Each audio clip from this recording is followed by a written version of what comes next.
Dear student, welcome to the online class of Siddhiganj Rebati Mohan Pilot School and College. How are you? I hope all are well by the grace of Allah. I am also well. In my last class, I completed suffix prefix. I gave some idea about suffix prefix. Today I complete the whole topics. Okay, let's start our class. Okay, suffix prefix.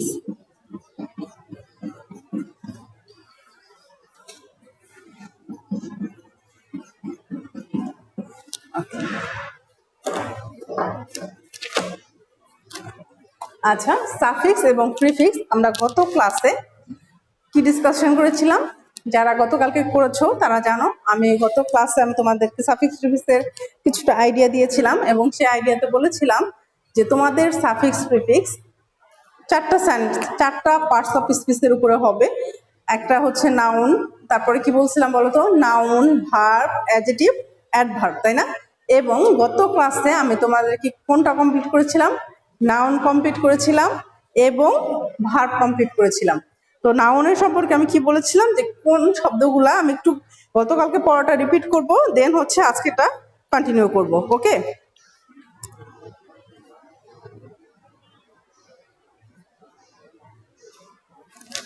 গত ক্লাসে আমি তোমাদেরকে বলেছিলাম যে noun, কোনো কিছু নামকে noun বলে, এটা তোমাদের একটা কমন বিষয় এবং জানো যে কোনো কিছু নামকে নাউন বলে এবং কি কি শব্দ যুক্ত করে নাউন হয় তোমাদের মনে আছে? যে MENT, TION, SION, তাই না? ফুড, শিপ, ডম, এই শব্দগুলো যুক্ত হয়ে নাউন হয়। এবং নাউন কোথায় বসে? আমরা বলছি যে বাক্যের শুরুতে সাবজেক্ট হিসাবে নাউন বসে, ভার্ব, তারপর হচ্ছে প্রিপজিশনের পর নাউন হয়, তারপর আর কি লিখছিলাম, প্রসেসিভ যে এগুলো আছে, ইন, অন, উইথ, যে কোনো প্রিপজিশনের পরে নাউন হয়। এগুলোর পরে আমরা নাউন ব্যবহার করব, তাই না? আর ভার্ব শিখেছিলাম। তো ভার্বটা কি বলছিলাম বলো তো? ভার্বটা বলেছিলাম যে ভার্ব আমরা জানি যে ওয়ার্ড যে কোনো কিছু কাজ করা বোঝায় তাকে ভার্ব বলে।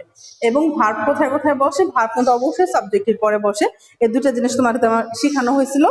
তো আজকে আমরা আর বাকি দুইটা পার্টস অফ স্পিচ শিখবো। ওকে, তাহলে বাকি ছিল কি? অ্যাডজেক্টিভ। তাহলে আজকে আমরা কি শিখবো? অ্যাডজেক্টিভ শিখবো। ঠিক আছে, আজকে আমরা কি টপিক শিখবো? অ্যাডজেক্টিভ। অ্যাডজেক্টিভ কি বলো? অ্যাডজেক্টিভ হচ্ছে যে ওয়ার্ড দিয়ে, অ্যাডজেক্টিভ তোমরা সবাই জানো, কারণ আমি তোমাদেরকে যখন করানো হয়েছিল ডিগ্রি ট্রান্সফরমেশন অফ সেন্টেন্সে, যখন ডিগ্রিটা করাইছি তখন তোমরা খুব ভালো করে জানো যে ডিগ্রি পড়তে গেলে কিন্তু অবশ্যই আমার অ্যাডজেক্টিভ জানতে হবে। অ্যাডজেক্টিভ জানার পরে কিন্তু আমি করতে পারবো কোনটা পজিটিভ, কোনটা কম্পারেটিভ এবং কোনটা সুপারলেটিভ। ওকে, তাহলে আমরা আজকে যেটা করব, অ্যাডজেক্টিভ কাকে বলে? যে ওয়ার্ড দ্বারা নাউন অথবা প্রোনাউন, কি লিখেছি দেখো, যে ওয়ার্ড দ্বারা, অবশ্যই নাউন হতে হবে অথবা প্রোনাউন হতে হবে। নাউন অথবা প্রোনাউনে কি বোঝাবে? দোষ, গুণ, অবস্থা, সংখ্যা, পরিমাণ ইত্যাদি বোঝায় তাকে অ্যাডজেক্টিভ বলে। আমি আর লিখলাম। তাহলে কি লিখেছি? যে ওয়ার্ড দিয়ে নাউন অথবা প্রোনাউনে দোষ, গুণ, অবস্থা, সংখ্যা, পরিমাণ ইত্যাদি বোঝায় তাকে কি বলা হয়? তাকে অ্যাডজেক্টিভ বলে। আচ্ছা, কি কি শব্দ যুক্ত হয়ে অ্যাডজেক্টিভ হয় সেটা আমরা জানবো। ওকে, কি কি শব্দ অ্যাড হবে দেখো। OUS এই শব্দটা যুক্ত হয় যে কোনো অ্যাডজেক্টিভ হওয়ার জন্য। OUS যুক্ত হয়, TIV হয়, লেস হয়, তারপরে হচ্ছে আমি প্রত্যেকটা আবার বলে দিব, অ্যান্টি, হ্যাঁ, অ্যাবল, টিপ লিখেছি তাই না? তারপরে হচ্ছে ফুল। এই শব্দগুলো যদি যুক্ত হয় তাহলে সেটা অ্যাডজেক্টিভ হয়। ঠিক আছে, দেখো কি লিখছি, যেমন OUS, ডেঞ্জারাস, ডেঞ্জার, দেখো লিখলাম একটা শব্দ DNGER। তাহলে এটার যদি অ্যাডজেক্টিভ ফর্ম করতে হয় তাহলে কি লিখবো? DENJEROUS। তাহলে কি অ্যাড করছি দেখো তো? ডেঞ্জারাস। অ্যাক্টিভ, দেখো এসিটি অ্যাক্ট, তাহলে ACTIV অ্যাক্টিভ। তারপর লেস, যেমন চার্মলেস, চার্ম, এটার সাথে লেসও যুক্ত হয়, তাই না? তারপর অ্যান্টি, ইম্পর্টেন্ট, গতকালকে করেছিলাম ইম্পর্টেন্স, তাই না? এএনসি যুক্ত হলে নাউন হয়, আর ইএনটি যুক্ত করলে কি হয়ে যায়, সেটা অ্যাডজেক্টিভ হয়ে যায়। যেমন দেখো ইম্পর্টেন্ট, অ্যাবেল, কমফোর্টেবল। তারপরে কি দিতে পারে, বিউটিফুল, তাই না? চার্মফুল, বিউটিফুল, হ্যাঁ, এই শব্দগুলো যুক্ত হয়ে আমরা কি করব, সেটা অ্যাডজেক্টিভ হবে। আশা করি তোমরা অ্যাডজেক্টিভে কি কি শব্দ যুক্ত হয় এই বিষয়টা ক্লিয়ার হয়েছে। তাহলে আমরা এই শব্দগুলো যুক্ত করে অ্যাডজেক্টিভ হতে পারে, কিন্তু আমরা পড়ার সময় আমাদের কিন্তু অবশ্যই খেয়াল রাখতে হবে কোন শব্দের সাথে কোনটা হয়। আমি কিন্তু ডেঞ্জারাসের সাথে টিআইভি যুক্ত করতে পারবো না, তাই না? আবার অ্যান্টি ইম্পর্টেন্টের সাথে ইম্পর্টেবল যুক্ত করতে পারবো না। সো যে শব্দটার সাথে যেটা যুক্ত হয় সেটা কিন্তু আমাকে জানতে হবে। এই জানার জন্য কিন্তু তোমাকে অবশ্যই বইয়ে পড়তে হবে, হ্যাঁ, এটা কিন্তু তোমাকে বাসায় পড়তে হবে। আর বাকিটা আমি বলে দিচ্ছি যে এই শব্দগুলো মোটামুটি থাকলে বা এই শব্দটা ধরে নিতে পারো, এটা অ্যাডজেক্টিভ হবে। ওকে, তাহলে অ্যাডজেক্টিভের ব্যবহারটা আমরা শিখবো, ঠিক আছে? অ্যাডজেক্টিভ কোথায় কোথায় বসে, ঠিক আছে? Use, use of adjective, adjective কোথায় বসে আমরা অবশ্যই জানি, অবশ্যই জানি। অ্যাডজেক্টিভ আমি লেখার সময় লিখে দিচ্ছি নাউন অথবা প্রোনাউনের দোষ গুণ বোঝায়, তাই না? তাহলে অবশ্যই কোথায় হবে, অ্যাডজেক্টিভটা বসবে কোথায়, নাউনের আগে, নাউন এর আগে বসে। কোথায় বসে, নাউনের আগে বসে, এবং ভার্বের পরে। আচ্ছা দেখো দুইটা, এই দুটা রুলস একটু লিখো, আগে আমি একটু বুঝাই নি, তারপর তোমরা লিখো নাউনের আগে কিভাবে। যেমন এখানে একটা উদাহরণ লিখি, ইট ইজ,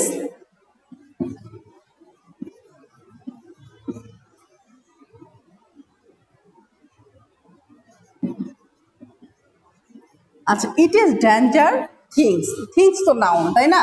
আর ইজ কিন্তু ভার্ব, তাহলে এখানে মাঝখানে যেটা আছে তাহলে সেটা কি হবে, ডেঞ্জারাস, তাই না?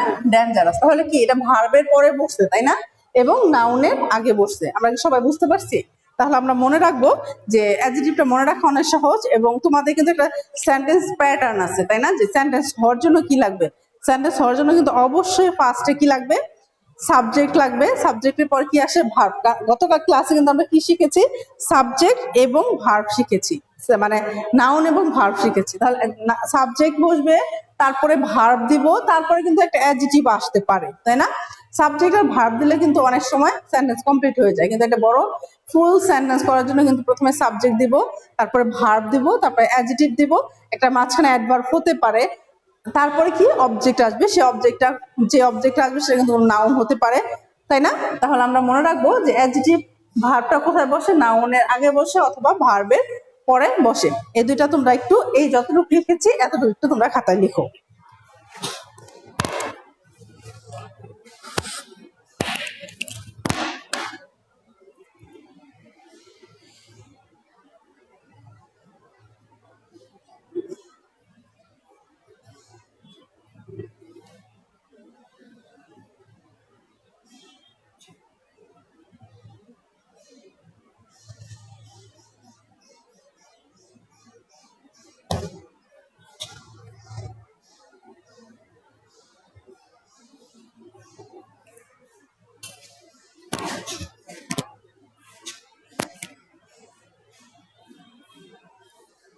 ওকে, তারপর আমরা এখন লাস্ট যেটা শিখবো সেটা হচ্ছে অ্যাডভার্ব শিখব।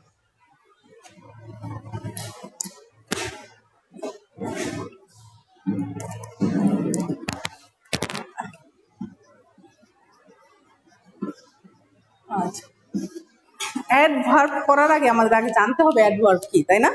অ্যাডভার্ব হচ্ছে যে ওয়ার্ড দ্বারা, আমি কিন্তু অ্যাডজেক্টিভ লিখেছিলাম, যে ওয়ার্ড দ্বারা নাউন, কি লিখেছিলাম বলো তো? অ্যাডজেক্টিভে, অ্যাডজেক্টিভ লিখেছিলাম যে ওয়ার্ড দ্বারা নাউন অথবা প্রোনাউনের দোষ গুণ অবস্থা বোঝায়, তাই না?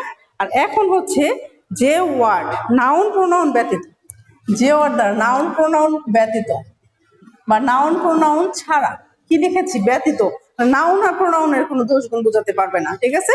অন্য কোনো ভার্ব ব্যতীত, অন্য পার্টস অফ স্পিচ, অন্য ভার্ব অথবা আর কি দিতে পারি, ভার্ব অথবা অ্যাডজেক্টিভ, ইভেন কোনো সেন্টেন্সকে, এমনকি কোনো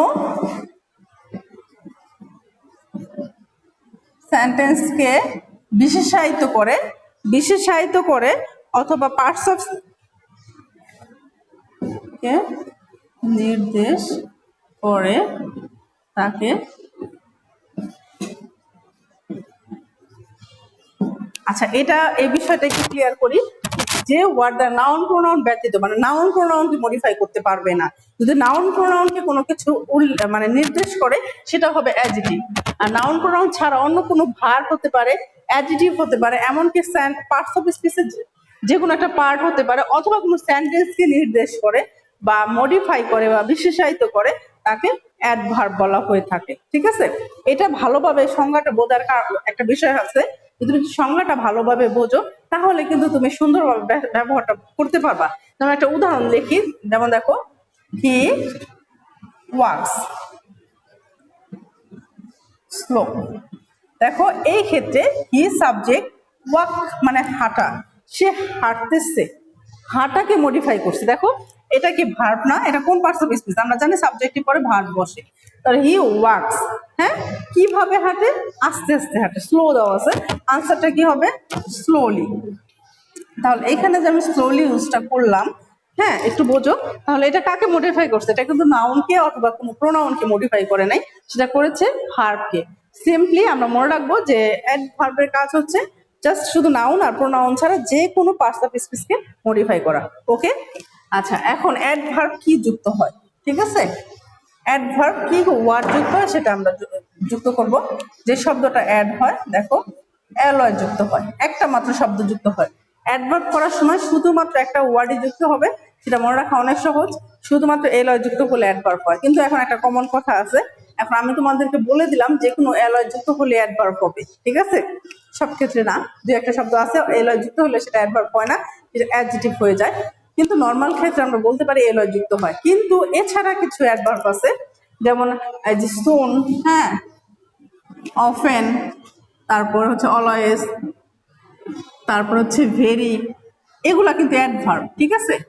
সুন, অফেন, অলওয়েজ, ভেরি, এই যে শব্দগুলো লিখলাম এগুলাও কিন্তু অ্যাডভার্ব। কিন্তু এখন কথা হচ্ছে এগুলা কিন্তু তোমার কোনো চেঞ্জ হবে না, তাই না, যে শব্দটা আছে সেই শব্দটাই বলবে। কিন্তু যদি কোনো ওয়ার্ড থেকে শব্দ করতে হয় তখন, যেমন স্লো আমি একটা শব্দ লিখছিলাম, তাই না, স্লো একটা ওয়ার্ড লিখছি, এটাকে যদি অ্যাডভার্ব করতে বলা হয় তখন কিন্তু তোমার স্লোলি হবে, ওকে। স্লোলি তার মানে কি একটা মাত্র শব্দ যুক্ত হয়েছে, কি যুক্ত হয়েছে, অ্যালয়, শুধুমাত্র অ্যালয় যুক্ত হবে একটা শব্দ, তাহলে এটা মনে রাখা অনেক সহজ, হ্যাঁ। ইউজ অ্যাডভার্ব কোথায় কোথায় বসে, দেখো অ্যাডভার্ব কিন্তু অবশ্যই কোথায় বসতে পারে, বাক্যের শুরুতে,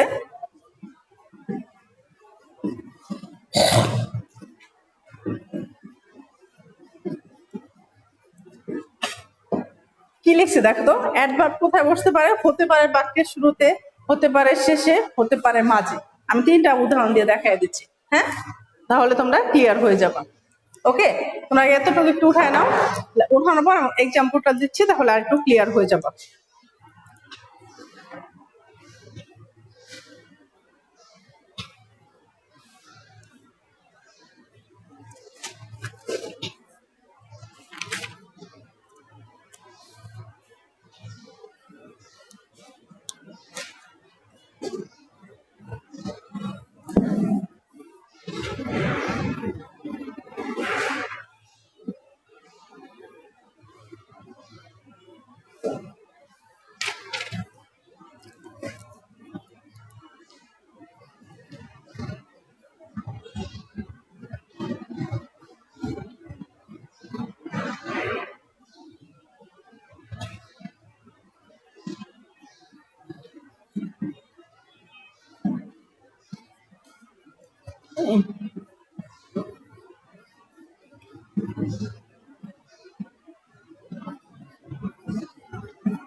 দেখো ডিয়ার স্টুডেন্ট, আমি এখানে তিনটা সেন্টেন্স দিচ্ছি, একটা দুটা তিনটা, একই একই শব্দ, তিনটাতে কি একই শব্দ রাখা হয়েছে না? Sure, I sure go there, sure I go there, I go there, sure. তিনটা শব্দ কিন্তু কোনটা চেঞ্জ করতে হবে? শিওর শব্দটা চেঞ্জ করতে হবে।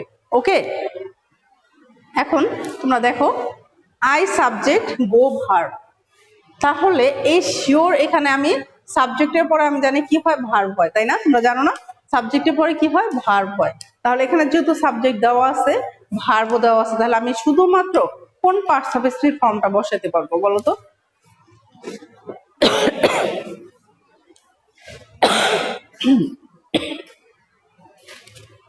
তখন কিন্তু আমি শুধুমাত্র এর ক্ষেত্রে আমি সাবজেক্টের পরে ভার্ব আছে, ভার্বের মাঝখানে কিন্তু কোনো কিছু বসানো যায় না, শুধুমাত্র অ্যাডভার্ব বসানো যায়। তাহলে আমি কি লিখেছিলাম? বাক্যের মাঝে।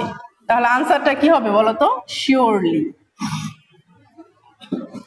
সবাইকে ক্লিয়ার? সেকেন্ড বাক্য, শিওর আই গো দেয়ার, এটা কিন্তু পুরো সেন্টেন্সকে মডিফাই করছে, পুরো সেন্টেন্সকে। আনসারটা কি হবে? শিওরলি। তাহলে এটা কি? বাক্যের শুরুতে। আই গো দেয়ার, এটাও পুরো সেন্টেন্সটাকে মডিফাই করছে, পুরো সেন্টেন্সকে শিওরলি। তাহলে কি শেষে? সবাই কি বুঝতে পারছো? তিনটার ব্যবহারই আমি একটা বাক্য দিয়ে দেখাই দিচ্ছি।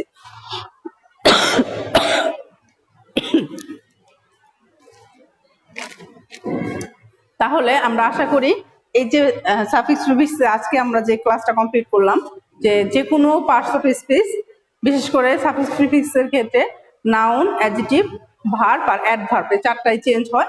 এবং এই চারটা অ্যাডভার্বটা তো মনে রাখা অনেক সহজ, শুধু এলয় যুক্ত হবে, তুমি শুধু বুঝতে হবে যে এটা আসলে কি বোঝাচ্ছে এখানে। ঠিক আছে, এখানে কি আসলে সাবজেক্ট মানে সাবজেক্ট দেওয়া আছে, ভার্বও দেওয়া আছে, তাহলে আমি কোন শব্দটা বসানো যায়, হ্যাঁ, এটা আমরা খেয়াল রাখলে আমাদের ইনশাল্লাহ ভুল হবে না।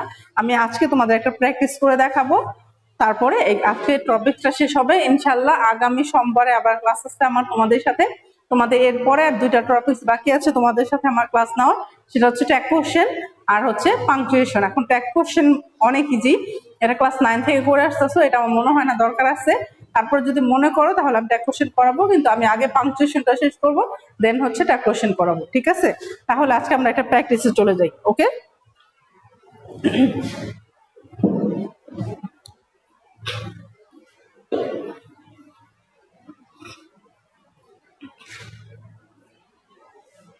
আচ্ছা, সবার কাছে তোমাদের আশা করি এই বইটা আছে।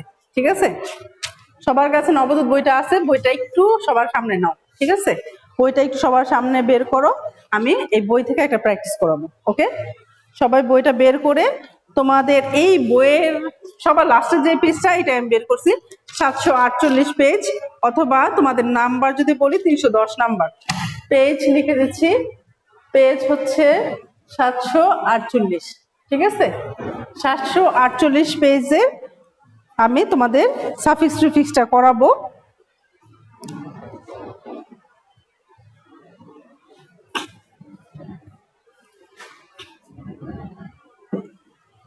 আচ্ছা,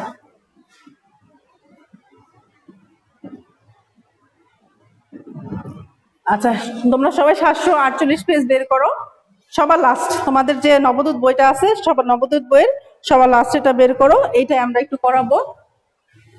আমি যে রুলস গুলো শিখাইছি সেটা এখন ব্যবহার দেখাবো, আশা করি তোমাদের কোনো সমস্যা থাকলে সেটা বুঝে যাবা। ঠিক আছে, বাক্যটা দেখো কি দিয়ে শুরু হয়েছে, পিপল আর, বাক্যটা ছিল এরকম, দেখো আমি লিখে দেখাইতেছি, people are general fond of. এখন তোমরা যারা আগে রুলস ছাড়া করতা, তখন কি হইতো, ইজিলি কোনো রুলস না বুঝে সরাসরি আনসারটা বসায় দিতা কি জেনারেলি, তাই না? তাহলে 8 নম্বরের প্রথম আনসারটা কি হবে? জেনারেলি। ঠিক আছে, তখন কিন্তু তুমি কিন্তু রুলস ছাড়া এটা পারতা, তাই না? রুলস এর প্রয়োজন হতো না। কিন্তু এখন যখন করবা, একটু দেখো, পিপল দেওয়া আছে সাবজেক্ট, আর দেওয়া আছে ভার্ব, সাবজেক্ট ভার্ব, এরপরে ফন্ট অফ গ্লিটারিং থিং, তাই না? তাহলে মাঝখানে আমার এই সাবজেক্ট ভার্বের মাঝখানে কিন্তু আমি শুধুমাত্র এই যে সাবজেক্ট ভার্ব এর পরের অংশের মাঝখানে শুধুমাত্র কিন্তু অ্যাডভার্ব বসাতে পারবো, অন্য কোনো কিছু বসাতে পারবো না। ঠিক আছে, তাহলে কি হবে আনসারটা? জেনারেলি। সবাই কি ক্লিয়ার আমার কথা? তাহলে প্রথম রুলসটা ক্লিয়ার হয়েছে সবাই? প্রথম আনসারটা হবে জেনারেলি। বি নাম্বার রুলসে যাচ্ছি।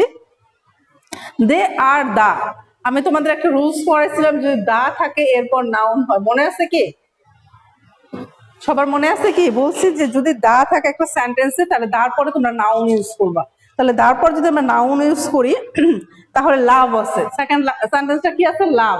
তাহলে আমি তোমাদের শিখাইছিলাম ইয়ার যুক্ত করলে নাউন হয়, তো লাভের কি হবে? লাভার, তাই না? তারা lover of surface. They are concern with the, এইখানেও দা আছে। 3 নাম্বার রুলসটাও কি আছে? তারপর নাউন হয়, তাহলে আউট আছে, তাই না? আউট, দেখো সির আনসারটা কি হবে? আউট। এই আউটের সাথে আমরা আউটার যদি দেই তাও হবে, আউট ওয়ার্ড যদি দেই তাও হবে। ঠিক আছে, এখন তোমাদের যেটা মনে থাকে। সবাই কি ক্লিয়ার?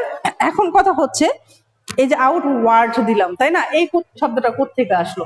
কিন্তু এই যে আমি কিছু কিছু শব্দ তোমাদের আসবে, যেমন মিসবিহেভিয়ার, হ্যাঁ, বিহেভিয়ার, মিসবিহেভিয়ার, নেগেটিভ করার জন্য বা কিছু কিছু, যেমন টেক, আন্ডারটেক, ওয়ার্ক, ওভারঅল, এই কিছু কিছু শব্দ যুক্ত হয়ে যে চেঞ্জ হবে সেটা একটু তোমাদের মনে রাখার জন্য কিন্তু আমি বলছি কিছু রুলস তোমরা বই থেকে পড়বে। ওকে, তাহলে যেটা বলতেছিলাম, প্রথম রুলসটা জেনারেলি সবাই বুঝতে পারছো। তারপরে দাস, তারপর নাউন খুঁজছি লাভার, আউটার বা outward, show of things and beings.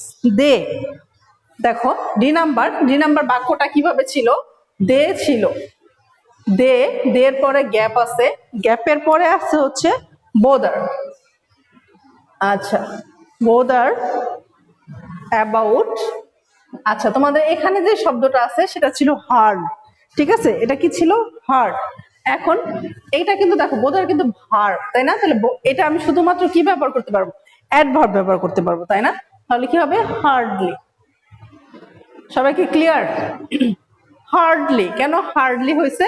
কারণ হচ্ছে এখানে আমি সাবজেক্টের পরে ভার্বের মাঝামাঝি আমি তোমাদের প্রথমেই দেখাইছি, তখন শুধুমাত্র অ্যাডভার্ব ইউজ করা যায়, তাই না? Other about state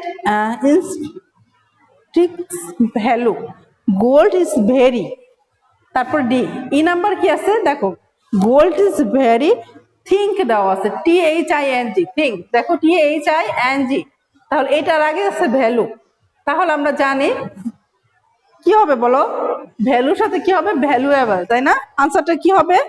things, gold is a very, gold subject, is verb, a very adjective, sorry adverb. অ্যাডভার্বের পরে কাকে অ্যাডভার্ব মডিফাই করে? অবশ্যই অ্যাডজেক্টিভকে মডিফাই করে, তাই না? এবং পরেও কিন্তু নাউন দেওয়া আছে, তাহলে আমরা ইজিলি বুঝতেছি এখানে একটা অ্যাডজেক্টিভ হবে। তাহলে ভ্যালু আছে, valuable, valuable thing, but there are dash metal.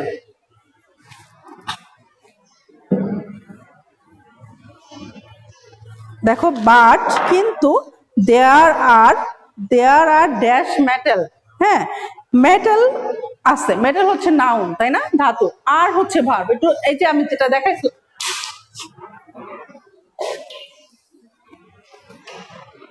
দেখো তোমাদের যে রুলসটা আমি তোমাদের দেখাইছিলাম এই যে একটু আগে, দেয়ার আর ড্যাশ মেটাল, এখানে নাউন আছে, তাহলে এখানে ভার্ব আছে, এখানে নাউন আছে, তাহলে মাঝখানে যে শব্দটা বসবে আমি লিখে দিছি যে ভার্বের পরে অ্যাডজেক্টিভ হয়, তাই না? তাহলে কি আছে? ভ্যারি আছে। ভ্যারির সাথে কি করব? VARIOUS, আমি কিন্তু তোমাদের লিখে দিয়েছি OUS যুক্ত করলে, OUS যুক্ত করলে কি হবে?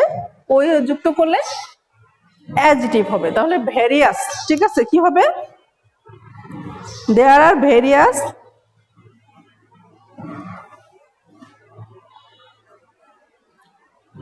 Metal in nature that look like gold. ঠিক আছে, তাদের কেমন দেখা যায়? গোল্ড মতো দেখা যায়। দে ফেড সুন বিকম লেস। আচ্ছা, তারপরে জি নাম্বার, এটা তো সবাই বুঝতেই পারছো, লেস আছে, তাহলে বিউটি আছে, তাহলে আনসারটা কি হবে? বিউটিফুল, তাই না? বিউটিফুল। এস নাম্বার, আচ্ছা, so the surface of anything should not be কি ফর ইটস। ইটস হচ্ছে পসেসিভ, পসেসিভের পরে আমি তোমাদের লিখছিলাম আওয়ার, দেয়ার, হিজ, হার, মাই, এগুলার পরে হচ্ছে নাউন হবে, তাই না?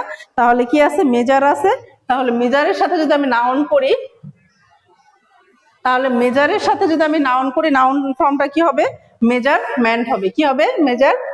MENT, measurement. তারপরে আই নাম্বার রোজটা দেখো। আচ্ছা দেখো আই নাম্বারটা কি হবে? Measurement. We all should dash about this. তাহলে কি হবে? কেয়ারফুল।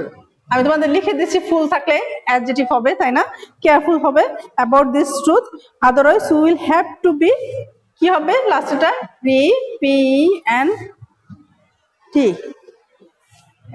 ডিপেন্ডেন্ট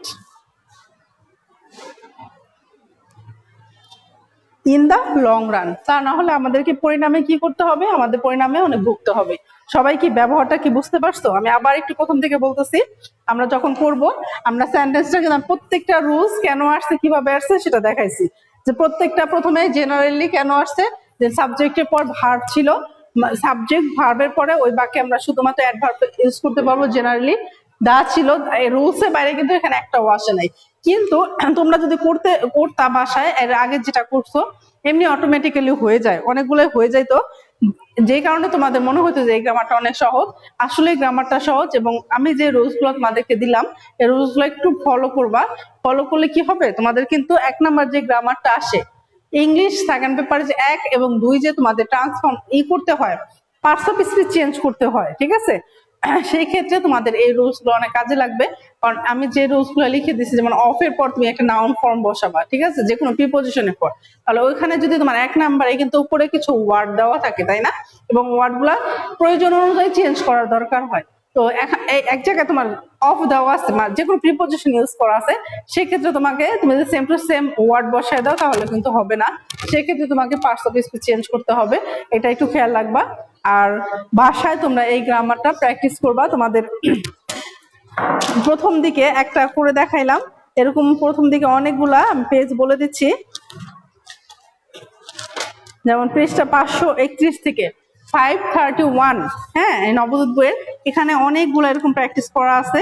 তোমরা এগুলা বাসা থেকে যদি নিজেরা প্রতিদিন 5টা বা 10টা করে করতে গেলে বিভিন্ন সমস্যা আসবে। সমস্যা আসলে তোমরা আমাকে একটু নক করলে আমি তোমাদেরকে বুঝাই দিব, ঠিক আছে? তাহলে দেখা যাবে যে কোনো প্রবলেম আসলে এখান থেকে তোমরা যদি করো, কোনো সমস্যা হলে কিন্তু তোমরা অবশ্যই আমাকে নতুন নতুন প্রবলেম গুলো ফেস করবা, সেটা করবা। তাহলে ইনশাল্লাহ এই গ্রামারে কোনো সমস্যা থাকবে না। আর তারপরে যদি কোনো সমস্যা হয়, যদি বলো যে আবার ক্লাস নিতে, এটার উপরে কোনো আরো বেশি প্র্যাকটিস করে দেখাইতে, আমাকে একটু জানাবা, আমি তোমাদেরকে করে দিব। আর আগামী ক্লাসে তোমাদের আগামী সোমবারে আবার দেখা হবে, সেদিন আমি তোমাদেরকে পাংচুয়েশনের উপরে ক্লাস নেব। বাসায় চেষ্টা করবা, নিজেরা তো পাংচুয়েশন পারোই, পাংচুয়েশন বিষয়টা অনেক সহজ, ঠিক আছে? পাংচুয়েশন অনেক তোমাদের একেবারে 6 থেকে করে অভ্যস্ত, কিন্তু সহজ বিষয়টা বেশি কিন্তু ভুল হয়, হ্যাঁ, কঠিন বিষয় ভুল হয় না। কারণ কঠিন বিষয় কিন্তু তোমার মাথার মধ্যে সেট করা থাকে যে এটা বিষয়টা কঠিন, আমি বারবার প্র্যাকটিস করি, হ্যাঁ। কিন্তু সহজ যে বিষয়টা, সহজ বিষয় কিন্তু আচ্ছা এটা তো এমনি হয়ে যায়, এটা কম করলেও হবে, এই ধারণাটাই থাকে আমাদের মধ্যে। কিন্তু আমরা সহজ বিষয় যেহেতু, কিন্তু আগে পাংচুয়েশন আমাদের নাম্বার ছিল যেহেতু 5 এর জন্য চেষ্টা করা 10, এখন কিন্তু 10, ঠিক আছে? সে চেষ্টাটা অবশ্যই আলাদা হবে। আমি আশা করব তোমরা পাংচুয়েশনটা একটু গুরুত্ব দিয়ে করবা, কারণ কোনোভাবেই যেন 10-এ 10 মিস না হয়, ঠিক আছে? তোমরা নেক্সট ক্লাসে, আগামী ক্লাসে তোমাদেরকে পাংচুয়েশনটা শুরু করব। পাংচুয়েশন তোমাদের আইডিয়া আছে, ধারণা আছে, তারপর আমি একটু পাংচুয়েশন তোমাদের টাচ করব। এবং এর মধ্যে এই সপ্তাহে তোমরা সাবস্ক্রিপশনের যে বিষয়গুলো আছে এগুলো একটু বাসা প্র্যাকটিস করবা। কোনো সমস্যা থাকলে আমি কিন্তু আবার বলতেছি, আমাকে জানাবা, ফোন করবা। সবাই ভালো থাকবা। Thank you all.